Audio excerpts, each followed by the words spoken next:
Vous avez sûrement vu passer ces derniers mois des entreprises victimes de fuites de données. Des millions de comptes exposés, des hôpitaux paralysés, des PME victimes de ransomware. On pourrait croire que les hackers sont devenus beaucoup plus forts. En réalité, ce n'est pas ce qui a changé. Ce qui a changé, c'est la surface d'attaque des entreprises.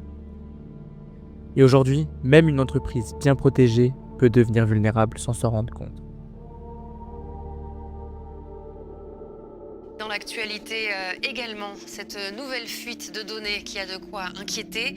Soyez plus que jamais prudents quant à vos prélèvements bancaires. Les informations de plus d'1 million de comptes ont été consultées illégalement ces dernières semaines. Alors, quelles données ont été dérobées? Êtes-vous concerné? Et surtout, que risquez-vous? Il y a 10 ans, les données étaient principalement stockées dans un data center. Aujourd'hui, elles sont partout. Microsoft 365, Google Workspace, Salesforce, Dropbox, AWS, Azure, smartphone, télétravail, SaaS, API. Chaque nouveau service crée un nouveau point d'entrée. En cybersécurité, on appelle ça la surface d'attaque.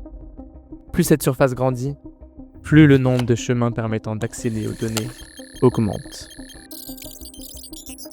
Beaucoup imaginent encore un hacker qui casse un pare-feu. En réalité, la majorité des attaques commencent beaucoup plus simplement. Un mot de passe volé, une session Microsoft compromise, un cookie de navigateur dérobé, une mauvaise configuration cloud, une authentification MFA contournée via du phishing. Aujourd'hui, les cybercriminels préfèrent voler une identité plutôt que casser un système.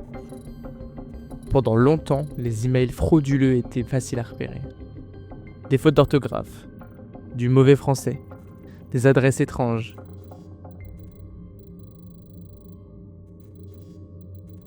Aujourd'hui, les modèles d'intelligence artificielle permettent de produire des campagnes de phishing extrêmement crédibles.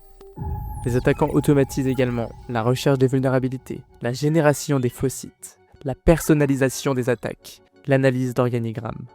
Le coût d'une attaque diminue, tandis que son efficacité augmente. C'est probablement l'erreur la plus fréquente. Beaucoup d'organisations cherchent uniquement à empêcher les attaques, mais aucune protection n'est parfaite. La vraie question est, combien de temps faudra-t-il pour détecter une compromission? Quelques minutes? Plusieurs semaines? Ou plusieurs mois? Les entreprises les plus matures ne cherchent plus seulement à empêcher l'intrusion.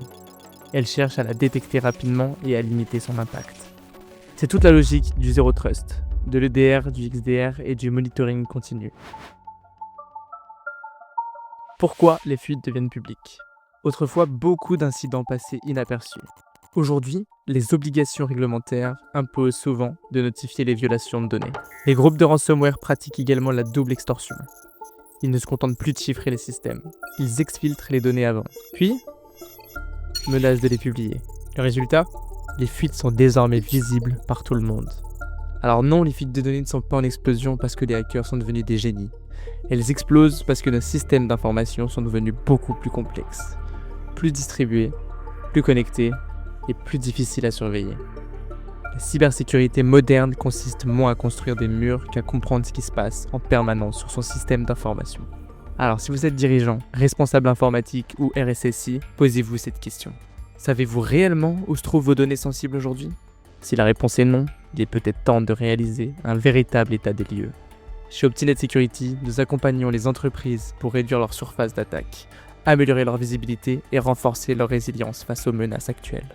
Si ce type d'analyse vous intéresse, abonnez-vous à la chaîne d'Optinet Security. Toutes les 2 semaines, nous décortiquons la cybersécurité avec un regard d'ingénieur, loin des idées reçues.